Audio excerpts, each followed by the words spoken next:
Sinimulan nyo, tapusin nyo. Mas maganda rin po sa presidente kung ang dating niya ay, dahil sa akin, Nagkautang na loob ka pa. ayun. Tama na naman. Tama? O sinabi ko na wag ituloy, ha? Sa tatay at saka sa anak. Kumbaga, ceasefire muna tayo. Lamig-lamig muna tayo dito. Diba? Kasi ako dito, ayokong mangyari yan. So lumalabas nga, kung iisipin natin itong binabanggit nga ni Ma'am na Sarsuela, baka nga ganun po ang takbo dito. Sino ba nagsimula nito? Kayo nagsimula nito Committee on Accountability, kayo nagsimula Sa akin lang sa mga congressman ngayon, kaila Congressman Joel Chua, lalo na po ang kanyang pinamumuno ang komite ay Committee on Good Government and Public Accountability. So tayo naman trabaho lang. With respect sa impeachment, wala naman po akong alam pa doon. So, hindi ko po alam. Wala po akong idea sa impeachment. Basta tayo, ginagawa lang po natin yung trabaho. Bakit ho ba ang impeachment process ay nasa ilalim po ng Article 11, Accountability of Public Officers. Opo, ito po specific na naandoon sa artikulo ng pagpapanagot sa mga opisyal ng bayan. So, ang akin po lamang dito, sa lahat po ngayon, mga nagsasabi, pati sa kanilang SecGen, na sinasabi na ngayon, ang amin na lamang remaining session days ay 8 na lang. Ang binabanggit po dito, 10 days lang, di ba? Upon receipt ng tanggapan po ng speaker. Yan po mga usapin na mga numerong yan ay pawang ministerial lamang basically. Hindi nangangahulugan na uubusin mo yung 10 days. Di ba? Maaring pagsumite sa speaker's office, agad niya nang isasabihin sa Committee on Rules, i-calendar nyo na yan within 3 days, session days, para na ma-refer sa Committee on Justice. Purely ministerial. Wala ka pang desisyon na gagawin dyan.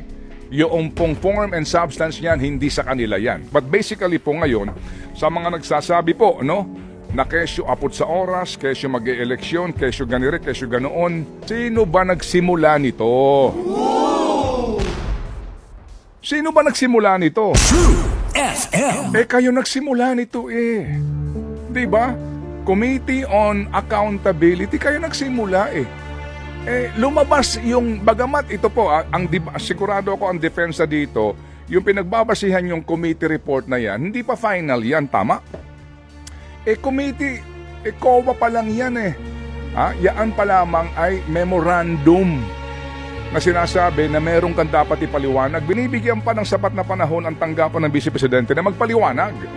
At yan po ay hindi pa nga umaabot sa deadline. So pagkatapos niyan, papanig pa yan sa Commission and then Supreme Court. Yan po ang depensa dyan. Yaang inyong sinasabi na yan na COA report na yan, memorandum na yan, hindi pa yan final. Correct. Tama po, hindi pa yan final. Paano nga naman daw kapag nag-impeachment ka at yan ang pagbabasihan mo?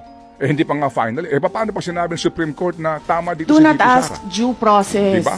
Pero sa kabilang banda, may lumabas nga kasi na mga Mary Grace Piatos. May mga lumabas sa mga tempura. Kokoy Villamin. May lumabas pa mga kapatid na mga impormasyon na wala doon.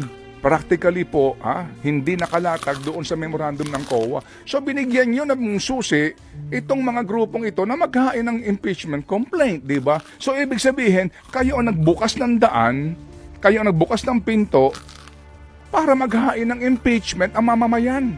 So kayo nagsimula nito. Sinimulan nyo, tapusin nyo. Ganun kasi Congressman Paduano. Hindi pa tayo tapos. Ay, hindi ka pa Congressman tapos. ako. Dahil meron naman tayo mga... Break lang po kami. Medyo hold lang ng konti. BRB kumbaga. Okay. Be right back tayo. Pero mukha po naman, pwede mo naman sadyain yun Oo. para pumutok ang balita na pinipigil ko sila. Kasi nga naman, para nang sa ganun, total naman hindi ito pwedeng umusad, mas maganda na may utang na loob sila sa akin. Mabubudulin. Ma. Okay. Yan ang mga Okay. Pilipino. Talaga bang kung ikaw Pangulo ng Pilipinas, sinasabi mo na dapat iginagalang natin ang proseso at ang Kongreso sa kanilang kapangyarihan, ikaw ba mismo magmemensahe sa mga kongresista na itigil nyo yan? Yang binabalak yung impeachment na iyan. Imagine, impeaching the Vice President. Talaga bang yon o napagtanto nila na wala silang boto sa Senado. Ano po, na magtatagumpay ang impeachment kapag mayroong suporta ang presidente. Kung pag-uusapan po natin ay Kamara de Representante, ang kailangan lang naman po sa Kamara ay 1/3 ng boto. Pwede nga silang dumiretso eh. Hindi na ho idaan sa hearing by mere resolution. Opo, maaari na ho itong pagpirmahan na lamang ng mga miyembro na 105 lamang ang bilang. Pwede na pong agad na dumiretso sa Senado at maihain po yung articles of impeachment. Impeach na kumbaga ang opisyal sa botong 105 lamang. Pero sa Senado, kailangan mo ng 2/3 vote. 16 votes para po sa conviction. Mukhang mahihirapan sila. Yan ang realidad. Pero kung ikaw yung presidente o ikaw mismo yung leadership sa Kamara de Representante, mag-iisip ka, tutuloy ba natin to? Kung wala naman tayo boto sa House, at higit sa lahat po, yung panahon na binabanggit ni Congressman Joel Chua. Bakit ika ninyo? Kasi nga po, ngayon po, magbe-break sila sa December 18. Magbabalik po sila, mga kapatid, Enero at 13. Hanggang Pebrero at 7 na lang. Pagkatapos niyan, kampanya na. Ang balik nila, mga kapatid, June 2 na. Tapos na ang halalan. Oo. Okay, ang sinasabi po dito, wala na pong oras para po sa usapin na ito dahil ang lahat ay magiging abala na sa halalan. So kung nangyari po yung statement ni VP ni Pangulong Marcos Jr. noong November 25, Yung ganyang kriminal na pagtatangka ay hindi dapat pinapalampas. Yan ay aking papalagan. and then November 29, araw ng Friday po, nag-iba ho ang ihip ng hangin, nag-iba ang tunog niya. Oo. This does not make any difference to even one single Filipino life. So why waste time on it? Baka po may nangyari in between. Kagaya po ng sinasabi din po ng dumating yung leadership po ng House at saka ng Senado doon sa BICAM nila noong November 28. Mukha pong may mga nangyaring pagpupulong at sinabi daw ho mismo na ng liderato ng Senado na wala tayong oras dyan. Gahol tayo sa oras. Di ba mas maganda rin po sa presidente kung ang dating niya ay, dahil sa akin, Nagkautang na loob ka pa. ayun. Tama na naman. Tama? O sinabi ko na wag ituloy, Oo, ha? Sa tatay at saka sa anak. Kumbaga, ceasefire muna tayo. Oo, lamig-lamig muna tayo dito.